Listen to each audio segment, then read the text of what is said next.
aquí yo lo que quisiera compartir, entonces, a ver, ¿qué estuvimos haciendo nosotros, Paulo? Primero, no sé si ustedes alcanzaron a ver, pero qué cosas no debemos de hacer con los niños. ¿Qué es lo que hice? Que te di tantas opciones y le dije, ¿quieres todos estos? Que definitivamente, pues no tenía ninguno, ¿no? Y entonces no tenía ninguno y entonces pues era un problema, ¿no? Y entonces aquí, en esa perspectiva, pues ya, escogimos el de Bartolito.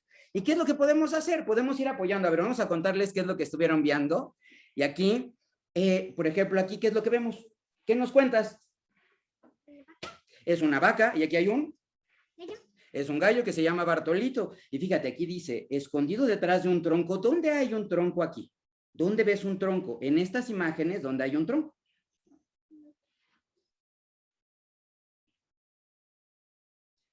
En cuanto doctor Ángel prenda su cámara, hago la presentación oficial. Mientras tanto, aquí estamos Paolo y yo aprovechando este tiempo para mostrar. Y entonces aquí está Bartolito. Y dice aquí, para que el pequeño ternero no lo vea. ¿Sabes qué es un ternero? Un ternero es... ¿Qué es un ternero?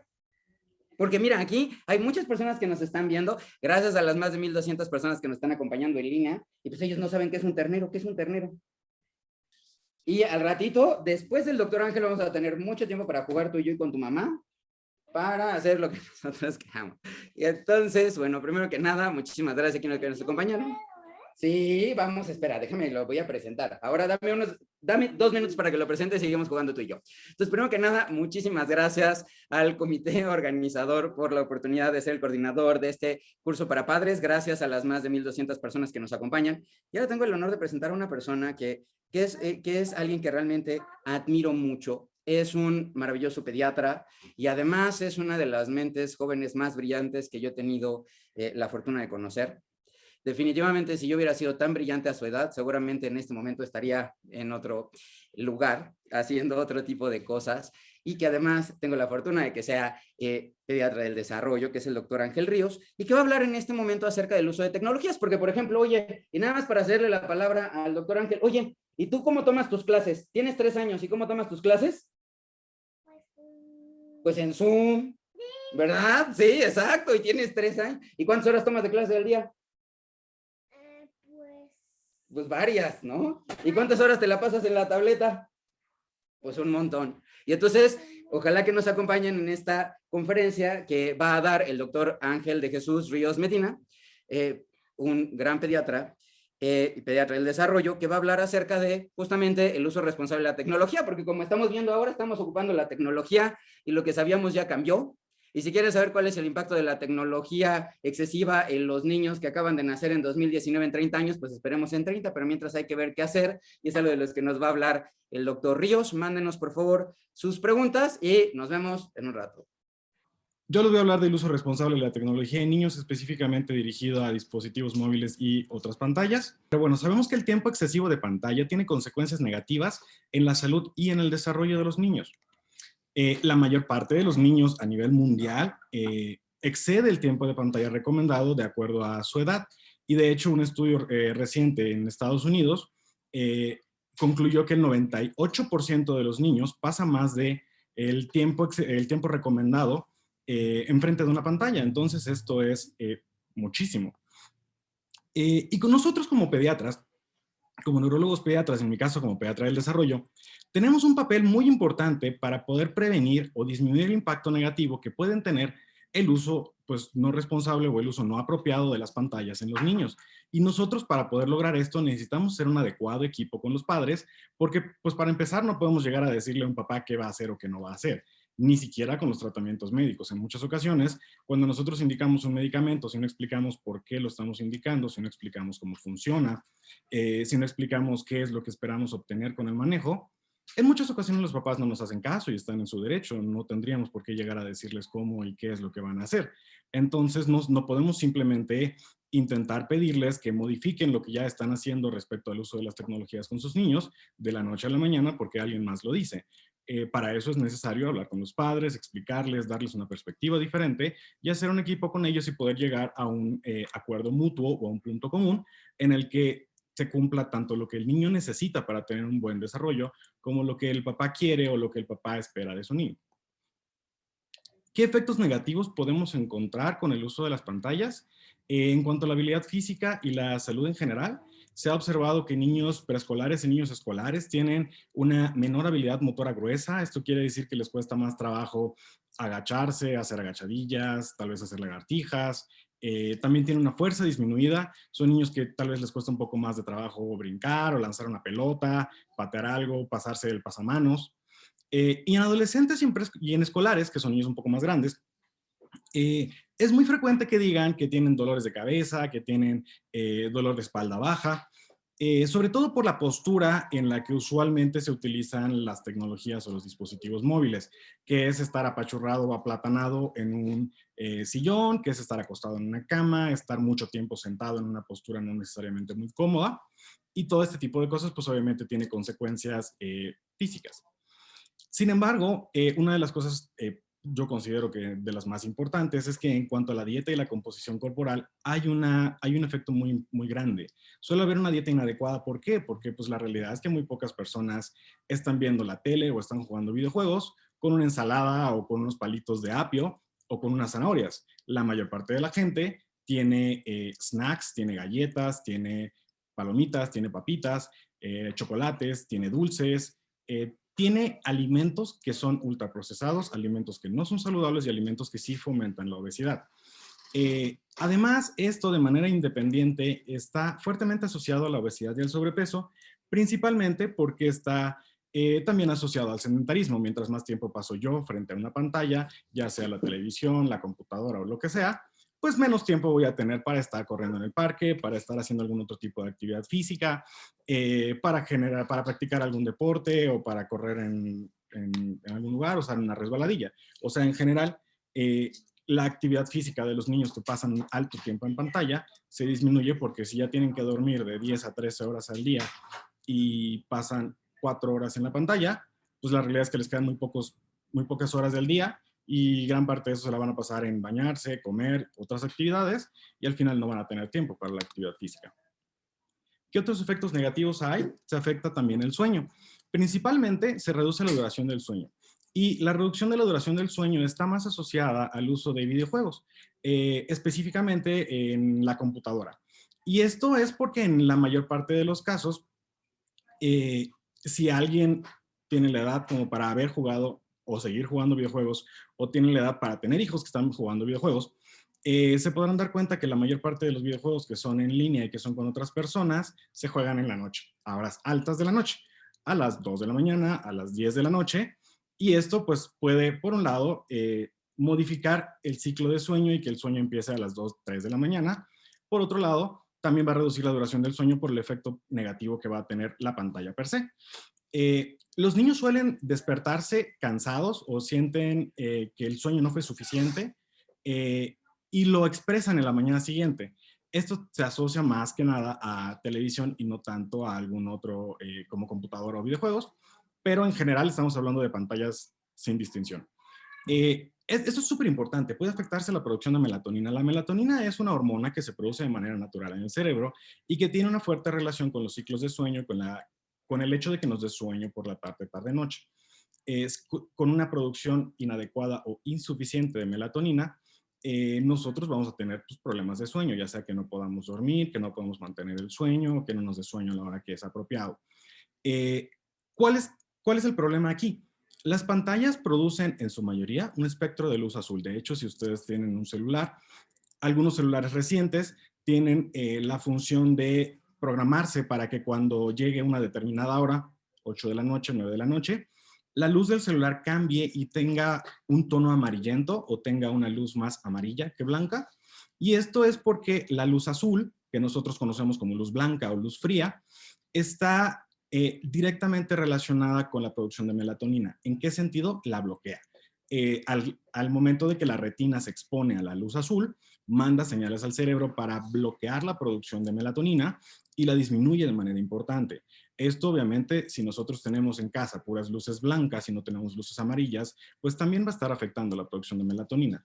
Pero específicamente en el caso de las pantallas, se ha observado que efecto sobre la producción de la melatonina es importante, y eso es una de las cosas que nos explica por qué se pueden invertir o modificar los patrones de sueño, y puede haber también problemas de sueño, en tanto en la duración como al momento de que yo me acuesto, cuánto tiempo tardo en dormir.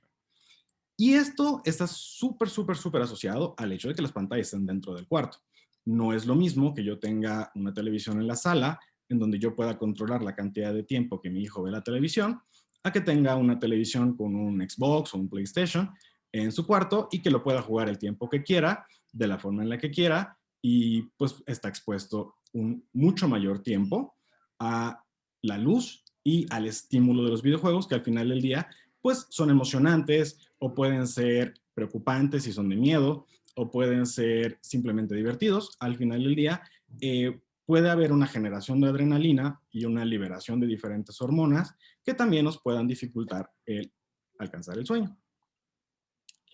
Sobre la habilidad cognitiva también se han descrito algunos efectos negativos. El principal, y sobre todo más asociado a cuando los niños menores de 2 años están expuestos a las pantallas, es el retraso en el desarrollo del lenguaje. Esto es súper importante porque con la falta de socialización en la pandemia, cada vez estamos viendo más y más niños que tienen retraso en el desarrollo del lenguaje.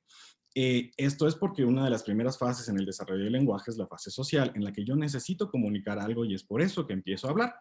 Pero, ¿qué es lo que pasa aquí? Existe muchísimo contenido, sobre todo dirigido a niños pequeños, que tiene interacciones no verbales. Puede tener tal vez un narrador, puede tener tal vez un comentador, pero la realidad es que en los 2 ejemplos que presento aquí, ambos son ejemplos de caricaturas o de contenido dirigido a niños que tienen una interacción estrictamente no verbal. Entonces, los niños van a estar viendo que la gente puede existir sin ningún problema, sin hablar, sin comunicarse, sin tener que expresar absolutamente nada. ¿Yo por qué tendría que empezar a hacerlo si de todas maneras mi mamá, mi papá, ya me trae mi leche cuando la necesito sin que yo se la tenga que pedir? Ya me cambia el pañal cuando ya me oriné o ya me hice popó sin que yo se lo tenga que pedir, ya me alcanza las cosas solo cuando las señalo. Entonces, pues realmente no necesito hablar. Ese es uno de los principales problemas que estamos observando, tanto por la pandemia como por el tipo de contenido que están observando los niños o que están viendo los niños.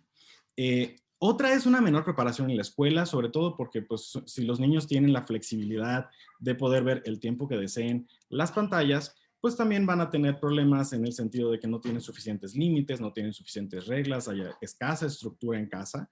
Entonces les va a ser más complicado adaptarse a una escuela en la que un adulto enteramente desconocido llega a ponerles límites, ponerles reglas, ponerles estructura y decirles que hay cosas que pueden o que no pueden hacer, y que hay momentos para hacer las cosas.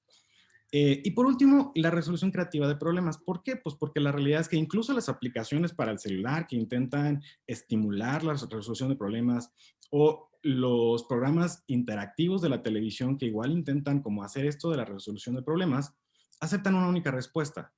En el mejor de los casos tienen 2 respuestas correctas, pero ver una resolución del problema enteramente diferente o con una perspectiva muy, muy, muy distinta a la original es sumamente complicado, porque al final del día es un programa, y al final del día está programado, valga la redundancia, para algo en particular, no para pensar. Para pensar estamos nosotros. A menos que tuviera inteligencia artificial, que la realidad es que hasta ahorita no he escuchado o no he leído de algún programa de inteligencia artificial que esté dirigido al desarrollo cognitivo de los niños, sería muy complicado pensar en que va a haber una resolución creativa del problema, cuando la mayor parte de los programas pues están hechos para funcionar de una manera en particular. Por ejemplo, si yo tuviera un programa en el celular en el que me dijeran tienes que agarrar algo para comer, y para agarrarlo tienes de opciones un tenedor y una cuchara. Si yo fuera un niño asiático, eso no tendría sentido para mí, porque yo como con palitos. Yo no como con cuchara y con tenedor. Pero el programa solo acepta como respuestas correctas tenedor y cuchara. Entonces, no me está permitiendo realmente resolver el problema, me está pidiendo que conteste lo que espera que yo conteste, y no quiere que yo le conteste otra cosa, porque para eso está hecho el programa. En cuanto a lo socioemocional, existen problemas en la comprensión del lenguaje no verbal. Una de las razones para esto es que en muchas ocasiones la cara o las expresiones faciales de los personajes no está acorde a lo que están diciendo, o tiene una excesiva expresión facial que no necesariamente igual está acorde a el estímulo que la está generando.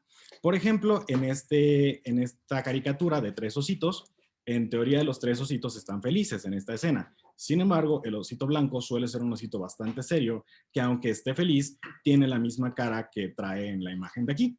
Entonces sería muy complicado poder entender qué es feliz, qué es la felicidad, o cómo puedo yo expresar la felicidad, o cómo alguien me puede decir que está feliz si siempre estoy viendo la misma cara en el osito y no entiendo que, bueno, la felicidad tal vez él no la está expresando en la cara.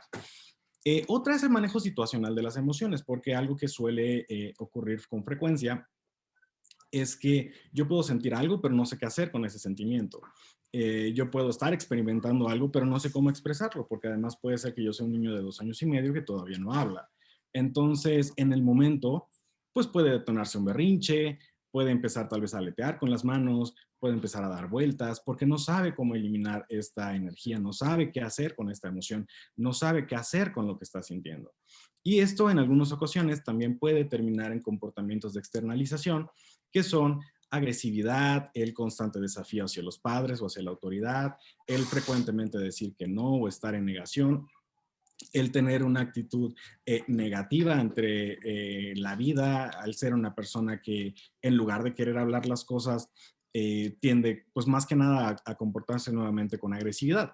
Y esto también está asociado sobre todo a contenido que incluye violencia o a contenido o a videojuegos que son pues francamente violentos, cuyo propósito pues es literalmente matar a alguien más. Y obviamente pues está todo el rango de violencia de por haber, pero desde juegos sumamente violentos como God of War o Resident Evil, en los que hay sangre y la violencia es sumamente gráfica, pasando por juegos como Call of Duty en los que tú puedes quitar la violencia gráfica, pero al final del día sigue siendo matar a alguien, hasta juegos como Fortnite, que en el sentido muy estricto pues podrán ser monitos bonitos y de colores y que de repente bailan, pero al final del día tú tienes que matarlos para poder ganar, entonces al final del día sigue siendo estar expuesto a la violencia. Ahora, ¿todo es malo? Pues no, no todo es malo. La realidad es que los artículos y las investigaciones nos dicen que en gran medida depende del contenido y de lo que se haga con ese contenido, el resultado que vamos a ver en los niños. Nosotros podemos tener una caricatura sumamente violenta, una caricatura sumamente inadecuada, una caricatura que realmente lo único que fomenta es el querer matar a alguien, como la caricatura de la izquierda, en la que las situaciones son ilógicas, hay lenguaje no verbal y todo el mundo termina muerto al final del capítulo. O podemos tener caricaturas educativas, caricaturas que estén centradas en los niños, caricaturas cuya intención sea fomentar la educación o el desarrollo de los niños, como Plaza Sésamo, en las que definitivamente, y de hecho está descrito en los artículos, que es una de las mejores caricaturas porque a los niños les ayuda a aprender conceptos nuevos y a adquirir nuevas habilidades. De hecho, hay efectos positivos descritos, como la adquisición de habilidades que requieren práctica, específicamente las sumas, las restas, la multiplicación. Si yo veo 20 veces el mismo capítulo en el que me dicen 4 por 4 es 16, pues obviamente de la repetición y de la práctica me voy a aprender que 4 por 4 es 16. El conocimiento de nuevos conceptos, por ejemplo, hay ciertas caricaturas que te hablan pues de la luz o que te hablan de la gravedad, te hablan de la biología, te hablan de diferentes temas y tú puedes ir, o los niños pueden ir conociendo nuevos conceptos y adquiriendo nuevas habilidades con base en ello. También la resolución de problemas, recordando que aquí la resolución de problemas está limitada en su mayor parte a problemas cuya respuesta es única. Pero, por ejemplo, problemas lógico-matemáticos en los que si yo quiero pasar un bloque de un lado a otro y tengo que mover varios blocks o varios cuadritos de madera para poder pasar el primero de un lado a otro, pues la respuesta es una, pero nos va permitiendo desarrollar este tipo de habilidades, por ejemplo, visoespaciales, en las que yo tengo que ir viendo si muevo este bloque hacia este lugar, qué es lo que tengo que hacer para que este otro pueda llegar aquí o pueda pasar hacia el final. Entonces, sí podemos estar trabajando en la resolución de problemas, aunque hay que recordar que no necesariamente va a ser una resolución creativa de problemas. Y la coordinación ojo-mano, pues bastante está descrito. Por ejemplo, para videojuegos, que los niños pueden tener una mayor habilidad en cuanto a coordinar lo que están viendo con lo que están haciendo, porque si uno quiere ser un buen jugador de algún videojuego en particular, no puede estar viendo el control, el teclado o el mouse de la computadora, tiene que estar viendo la pantalla, porque tiene que reaccionar muy rápido en el momento en el que salga otra persona. Entonces yo tengo que saber perfectamente en dónde está mi mano, qué es lo que tengo que hacer con mi mano, qué botones tengo que apretar, qué acciones tengo que hacer para poder responder de manera apropiada a lo que yo estoy viendo en la pantalla y que, por ejemplo, si estoy jugando un juego de matar, pues no me maten. O si estoy jugando un Mario, pues saltar en el momento en el que me voy a caer del precipicio o antes de que me toque el pulpito, nadar un poquito más hacia arriba. Ahora, esto no se limita a algo tan simple como los videojuegos. Existen simuladores, por ejemplo, de manejo, existen simuladores de aviación para los pilotos, existen para nosotros los médicos simuladores de cirugías que pues es tecnología y la realidad es que ayuda de manera puntual y de manera clara a mejorar las habilidades cognitivas y a mejorar nuestras habilidades, por ejemplo, específicamente para los cirujanos. Y sin este tipo de cosas no existirían máquinas como la Da Vinci, que hace cirugías por nosotros, que son cirugías muy complicadas y que tiene pues obviamente una mayor precisión que la que pueda tener una mano humana. Y aquí les pongo dos ejemplos. Uno es una serie de televisión en la que él era una especie de laboratorista, una especie de científico que intentaba explicar cosas súper sencillas. Por ejemplo, uno de los capítulos que más recuerdo es el aire pesa. Pues sí, el aire pesa, pero ¿cómo demuestras que el aire pesa? Necesitas algo que pese menos que el aire. Y algo que pesa menos que el aire es el nitrógeno líquido. Entonces agarró dos bolsas del mismo tamaño, una la llenó con aire y la otra la llenó con nitrógeno líquido. Y en una balanza, la bolsa que solo tenía aire se fue para abajo porque el nitrógeno líquido es más ligero que el aire. Eh, Cabe señalar que el nitrógeno líquido es un gas. Entonces, este tipo de caricaturas o este tipo de contenido evidentemente tiene un efecto positivo en la adquisición de conocimientos. Existían o existen todavía, digo, este pues fue el que me tocó hace muchos años, pero existen actualmente juegos para aplicaciones, juegos para celulares, juegos para computadora, que nos intentan enseñar de manera divertida, de manera didáctica, de manera tal vez diferente a lo que sería en un salón de clase, las matemáticas, el español, geografía, historia, cualquier cantidad de cosas que uno podría estar aprendiendo en una escuela, también las puede aprender con este tipo de videojuegos o de tecnologías. ¿Qué otros efectos positivos podemos encontrar, o más bien se han descrito? Podemos tener un comportamiento prosocial o un comportamiento respetuoso. Si, por ejemplo, nosotros tenemos un juego en el que yo dependo de otras personas para poder ser exitoso en el juego, para poder ganar mi partida, pues definitivamente voy a estar ayudando a mi compañero. Si yo me dedico a jugar exclusivamente juegos que son individuales o que no tienen interacción con otras personas, difícilmente voy a poder lograr un comportamiento prosocial mediante los videojuegos. Si yo veo, por ejemplo, una caricatura en la que un niño es sumamente respetuoso con su mamá, pide permiso, tiene buenos modales en la mesa, seguramente mi hijo va a querer modelar ese tipo de actitudes. Sin embargo, si yo veo caricaturas como Peppa Pig, en las que pues Peppa es francamente grosera con su mamá, pues probablemente mi niño o niña va a ser grosero con mamá o con papá. Y eso es el tipo de, o sea, justamente a eso hace referencia, sobre todo la Academia Americana de Pediatría, de lo que hay que cuidar no es el tiempo, sino el contenido, lo que vemos y qué hacemos con lo que vemos. Otra es generación y fortalecimiento de lazos de amistad, porque bueno, como bien comentaba Susana hace rato, es difícil convivir con mis amigos si estoy encerrado en mi casa. Es difícil convivir con mis amigos si ya no voy a la escuela y era donde los veía.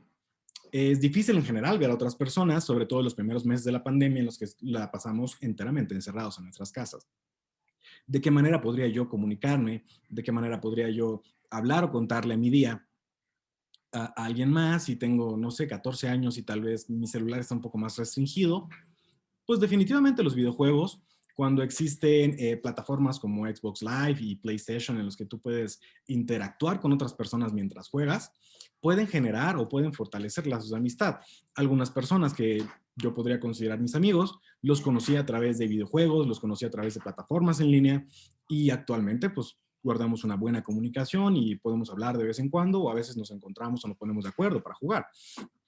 Definitivamente va a haber una mejoría en las habilidades interpersonales porque necesitas empezar a hacer este tipo de lazos para poder sobre todo jugar los videojuegos interactivos. Sin embargo, si tú, por ejemplo, estás viendo una caricatura con tu niño en la que tú ves que mamá y papá en la caricatura se están peleando, tú podrías ir discutiendo con tu niño qué podrían haber hecho diferente mamá y papá o papá e hijo en la caricatura para poder abordar el mismo problema de una manera diferente y que no terminaran en alguna discusión o en algún pleito.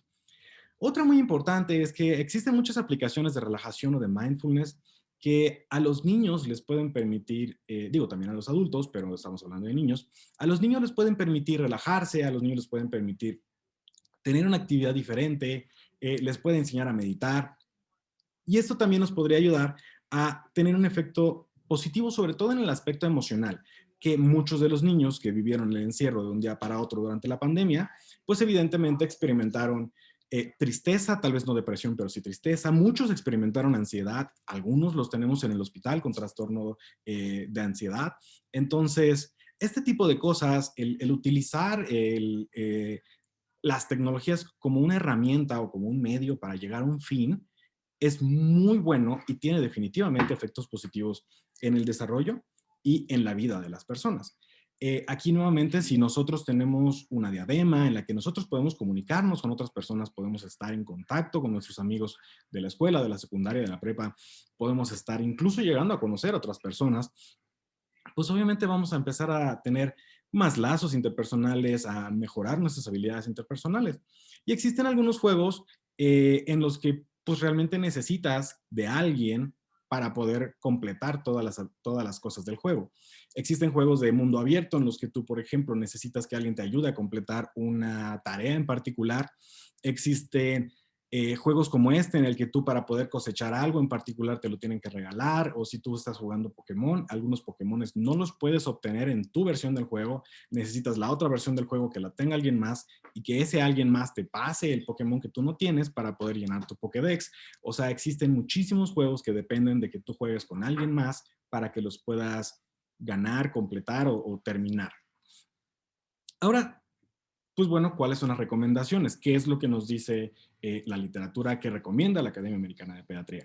En el 2016, la Academia Americana de Pediatría sacó un artículo, una revisión de sus recomendaciones originales, y las nuevas recomendaciones, o las más recientes, son del 2016, dicen que las pantallas en menores de 18 meses no están recomendadas a menos que el uso que se le vaya a dar sea para una videollamada.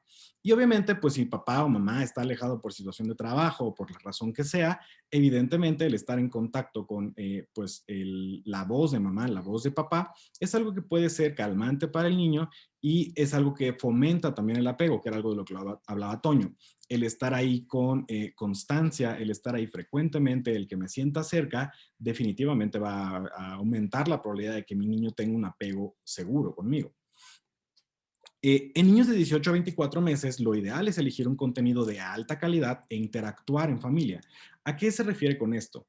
Digo, de entrada, no es que recomiende que los niños de 18 a 24 meses estén expuestos a pantallas o a tecnología, pero comprende el aspecto de que vivimos en el siglo XXI y prohibir algo como las pantallas o la tecnología cuando la mayor parte de los niños de 2 años, cuando salió vio Frozen, pues es un poco complicado. No puedes como enteramente prohibir de eso a todos los niños y lo que hay que hacer es elegir contenido de alta calidad, como previamente comenté, que no sea violento, que tenga como un propósito de enseñar algo, que sea apropiado o adecuado o incluso dirigido a los niños, que tenga adecuadas comunicaciones o adecuado lenguaje verbal, que tenga adecuada interacción entre las personas que salen en la pantalla, e interactuar en familia, preguntarle a mi niño qué opina de lo que está viendo, qué le pareció el contenido, qué cree que pudo haber sido diferente, si hubo algún problema. Si, por ejemplo, es muy frecuente que en las caricaturas para niños, de repente uno de los hijos le miente a un papá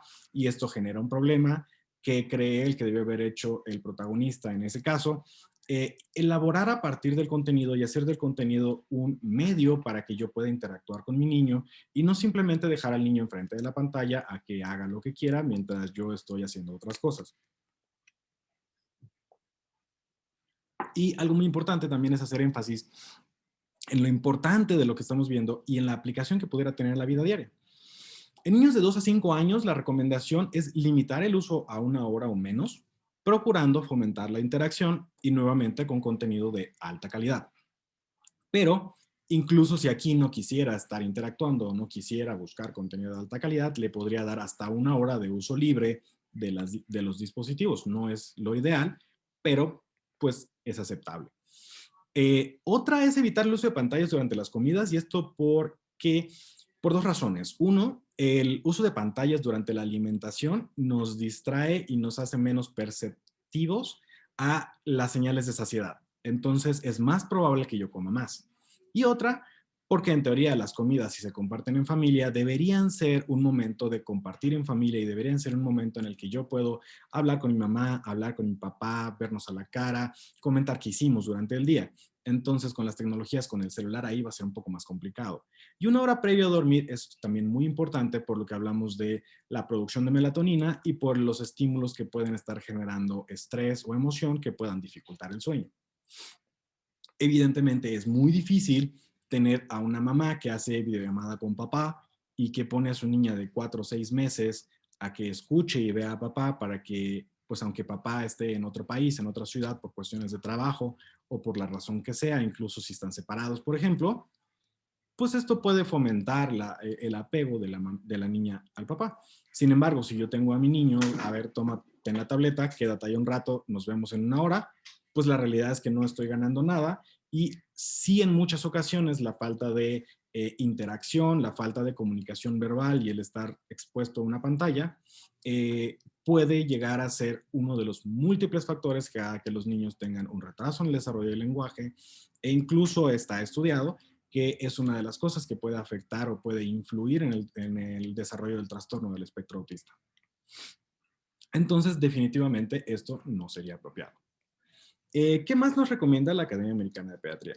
Apagar las pantallas si no están en uso. Y esto es como muy mexicano. La mayor parte de las familias mexicanas tiene la novela allá en el fondo mientras mamá cocina, o tiene la novela allá atrás, o tiene lo que sea que estén pasando en el canal del número que sea, o tiene, por ejemplo, el Bandamax si se está escuchando la música allá atrás.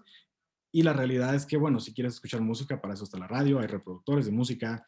Y si quieres estar, pues, cocinando, no necesitas una telenovela, no necesitas algo más para estar cocinando. Entonces, algo muy importante sería apagar las pantallas si no estamos usando las pantallas para el fin o para el medio. Eh, Tenemos que evitar usarlos como un único medio para calmar al niño. Existen otras alternativas como el uso de burbujas, existen otras alternativas que pueden distraer al niño porque para un berrinche lo que tenemos que hacer es redirigir la atención, que no son darle una pantalla. Podemos jugar con su juego favorito, podemos empezar a hacer una actividad que a él le guste para cambiar la atención y evitar el berrinche. Tendríamos que monitorear de manera frecuente el contenido y esto pues no se trata de que yo esté vigilando a mi niño a cada rato, no se trata de que yo tenga una cámara detrás de él para ver qué es lo que está haciendo, qué es lo que está viendo, no se trata de que yo tenga clonado el celular para que yo pueda ver exactamente lo que él está viendo. Se trata de que yo hable, sobre todo con los adolescentes, se trata de que yo hable y yo comente de, bueno, existen ciertos riesgos, existen ciertos peligros, existen ciertas cosas que no son apropiadas, existen ciertas personas al final del día que tienen malas intenciones.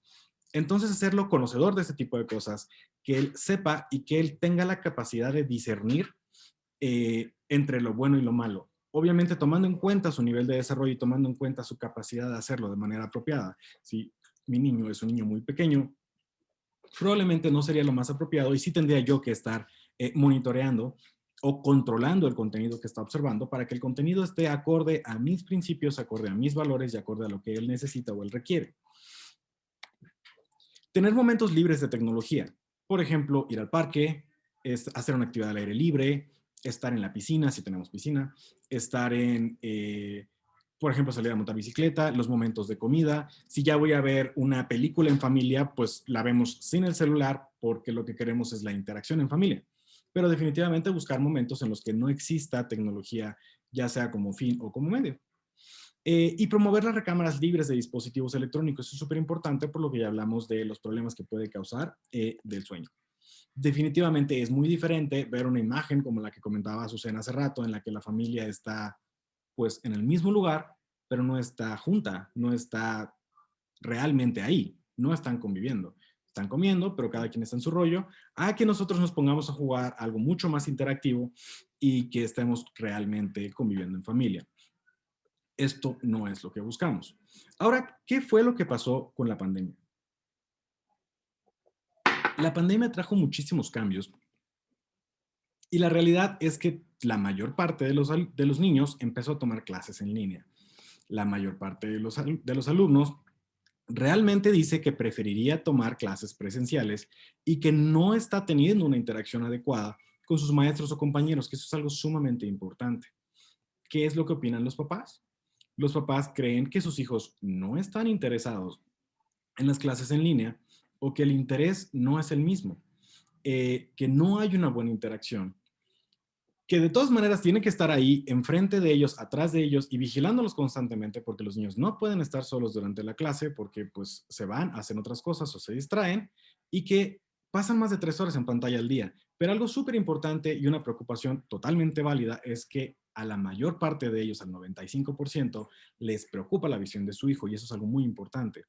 Una de las recomendaciones que emiten los dermatólogos es cada 30 a 40 minutos, máximo una hora, darle 10 minutos de descanso a la visión de las pantallas y aplicar con regularidad cada 4 horas lágrimas artificiales o como hialuronato que nos permiten evitar que los ojos se resequen porque la exposición al tipo de luz y a las pantallas hace que se nos olvide parpadear y aumenta la probabilidad de que tengamos un ojo seco.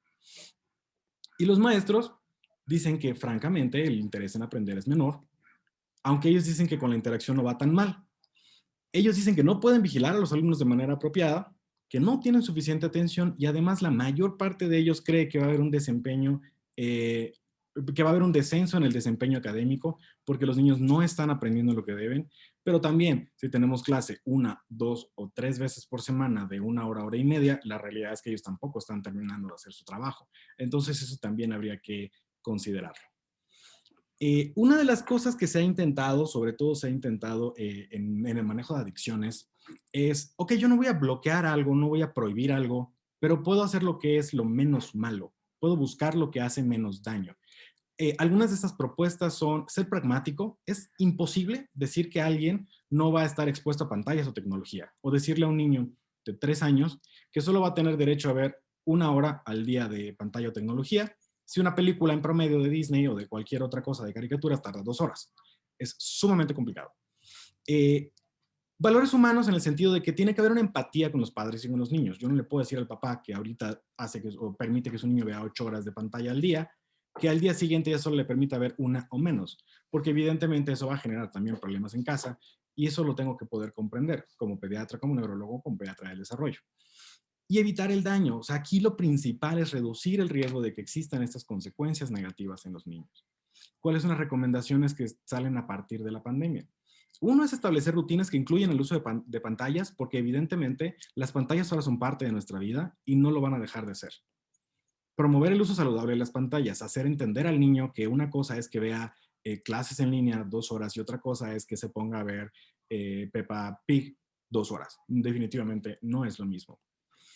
Adoptar momentos libres de tecnología. Esto implica que yo también como papá tengo que tener la capacidad de dejar mi celular 1 hora y media, 2 horas para poder convivir de manera apropiada con mis niños.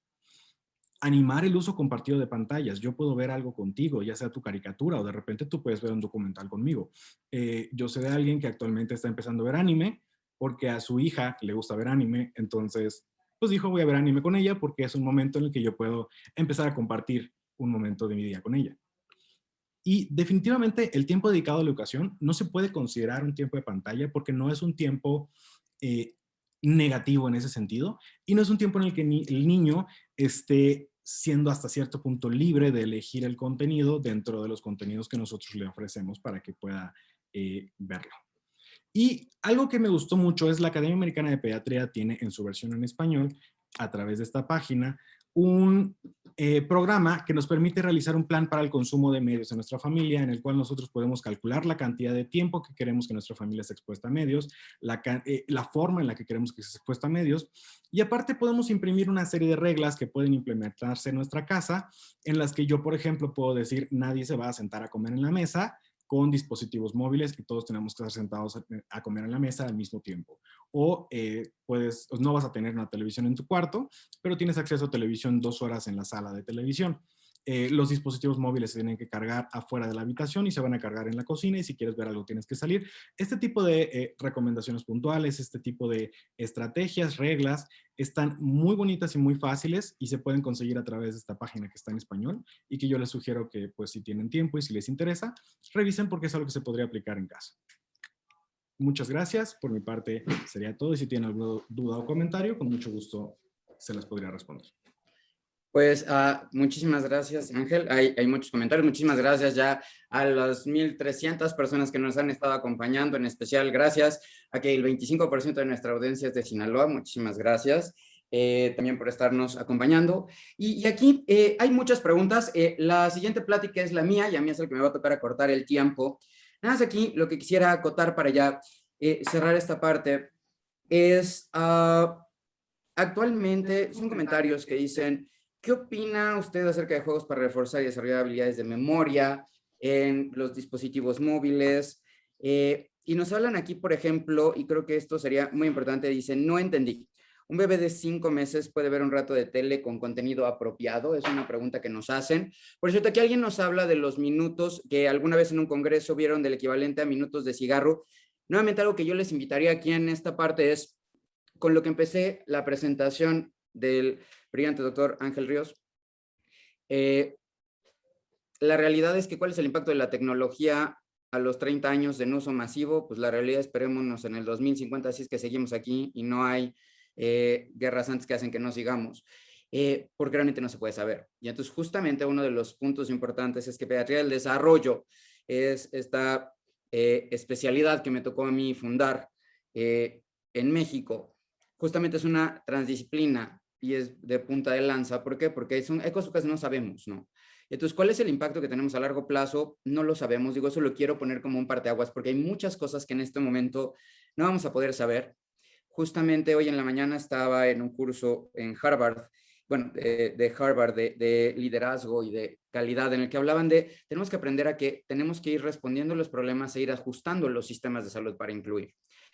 Y muchas de las cosas que están basadas en las tecnologías estaban referidas a televisión, ¿no?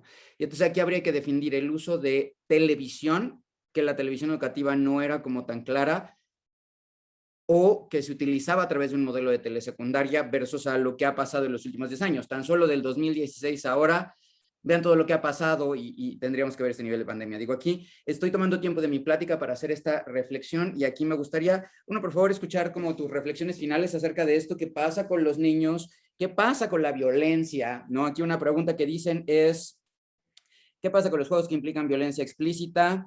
¿Y cuánto tiempo puede tener un bebé menor de 1 año o a qué distancia o qué cuidados deber de tener para evitar generar un daño oftalmológico? Aquí algo importante es, de ninguna manera la recomendación era que un niño menor de 1 año y medio estuviera expuesto a pantallas. Si fuera a estar expuesto a pantallas, la única razón para la Academia Americana de Pediatría válida es que sea una videollamada para poder estar en contacto con alguien con el que no ha estado en contacto, no puede estar en contacto por la razón que sea. Por ejemplo, si yo quiero que, como papá, mi hijo conozca a sus abuelos, pero tal vez sus abuelos están encerrados por la pandemia, sus abuelos están en otro país, sus abuelos están en otra ciudad, por la razón que sea, yo puedo ponerlos en videollamada con sus abuelos para que los conozcan cuando menos de vista, para que escuchen su voz, para que al menos de alguna manera hayan estado como en contacto. Respecto a la violencia, evidentemente, pues hay que intentar limitar los contenidos violentos hasta que nosotros como papás veamos que nuestro hijo ya tiene la suficiente madurez, la suficiente nivel de desarrollo para discernir entre lo que es real y lo que no lo es, lo que está bien y lo que está mal. Y algo muy importante, sobre todo en niños pequeños, es, uno, el lubricar los ojos de manera frecuente para evitar el que haya como ojo rojo o ojo reseco o ardor en los ojos. Otra es la distancia, debe estar al menos a la distancia de un brazo, sobre todo que es muy común que los niños tengan la cara hundida en el celular o en la tableta. Debe haber al menos 40 centímetros de separación, idealmente un poco más, entre la tableta y los ojos, o la tableta y la cara, o el dispositivo y la cara. Y otra es, definitivamente hay que elegir los contenidos que son apropiados para los niños y que tienen una intención educativa o que tienen un propósito positivo en los niños. Pues muchísimas gracias, Ángel. Y ahora ya, para continuar nuevamente, lo que me informan es, gracias a todos los que nos han seguido, si no han tenido oportunidad de ver alguna de las pláticas, van a quedar grabadas y van a estar en el canal de YouTube.